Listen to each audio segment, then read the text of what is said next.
Welcome to The Explainer. Today, we're diving into a really powerful story from Bengal.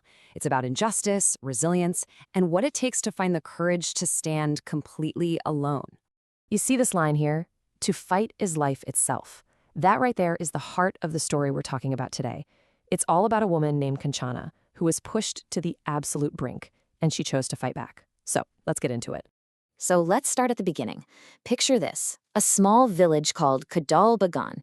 That's where we find Kanchana. She lived a pretty simple life, modest but happy, with her husband, Vipul, who was a farmer, and their little kid. Now, they really didn't have much in terms of money or things, but that didn't matter. Their family, that was their entire world. You could say that even though they were poor, their home was just rich with happiness. It was all built on love and, the simple joys of life. But, of course, stories like this often have a turn. And for Kanchana, that turn came during a really, really harsh rainy season. The kind of season that can give life to the fields, but can also take it away. For them, everything was about to change in a single instant. So Vipul was out in the fields trying to save what he could of their crops from this massive storm. And as he was heading home, a venomous snake bit him. Just like that, he collapsed. And in that one terrible moment, Kanchana's whole world just shattered. You can just imagine her crying out, "What will happen to us now?" Her entire world had just crashed down around her. And as if that wasn't bad enough, and this is just heartbreaking, the very same rains that played a part in her husband's death, they caused a flood. It washed away all their crops, their only source of income. She had lost absolutely everything. So you'd think that in her darkest hour, her community would rally around her, right? Well, that's not what happened. Kanchana was about to find out she hadn't just lost her husband and her livelihood. She had lost her place in society, too. And this right here just shows you how drastic that shift was. Literally overnight, the very same people who had seen her as a respected wife now just turned their backs on her. She went from being part of the community to a total outcast, shunned by everyone. They even gave her this cruel label, a paya. It basically means she was a jinx, a source of bad luck. And they started blaming her for everything. Her mother-in-law gets sick and passes away. Oh, that's Kanchana's fault. Any little misfortune that happened in the village, somehow it was all her fault. Okay, so just think about this. She's facing starvation. Everyone has shunned her. Even her own family told her to get out. Kanchana is at a crossroads. She can either give up, just sink into despair, or she can fight. Fight for the only person she has left in the world, her child. And in the middle of all this cruelty, something amazing happened. A neighbor offered just a little bit of kindness, some simple advice. You have to do something. And that tiny little spark, that was all it took. It led Kanchana to make a pretty radical decision. She decided to open a small tea stall on the side of the road. Now, this might seem like a small thing, but it was actually a huge act of defiance. She was basically declaring to the whole village, I will not starve quietly. I'm going to earn my own living on my own terms. But as you can probably guess, this kind of independence, it was not welcomed.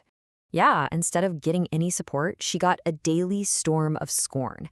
The other women would just whisper about her, and a bunch of young men would just hang around her stall, constantly harassing her.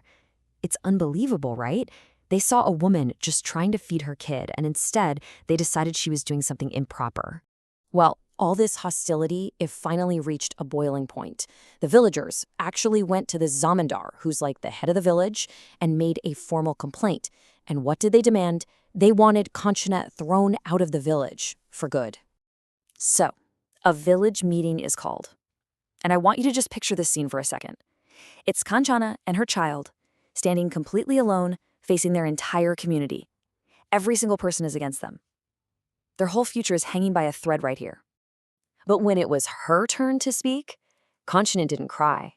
She didn't plead for mercy, no. She stood tall and she spoke the truth. Her very first question was like a dagger aimed right at their hypocrisy. And the crowd? Total silence. Then she challenges them directly. She looks right at her accusers, the same people who want her gone, and she asks, okay, who here is going to take responsibility for feeding us? Will you?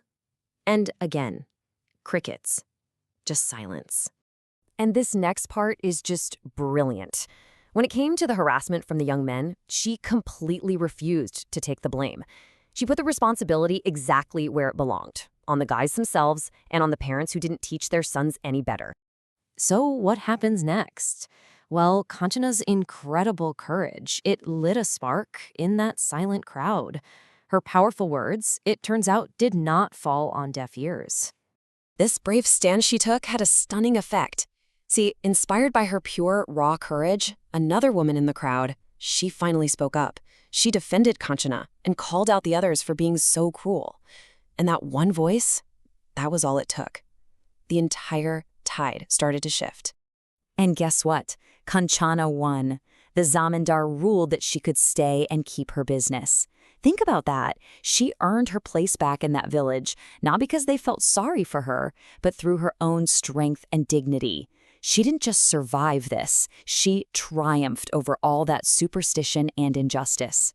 So Kanchana's story really leaves us with this big question, doesn't it? It's such a powerful reminder that sometimes the fight to survive is also a fight for your own dignity.